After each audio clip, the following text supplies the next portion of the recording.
One,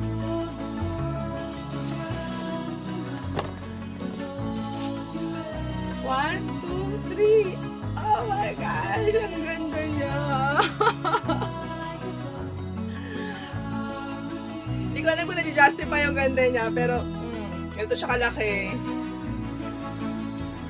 Guys, deserve to ng partner nyo, ng mga asawa at mga misis at girlfriends nyo. Cute niya talaga, as in. Sobrang ganda niya, guys. Na-justify ba yung ganda niya?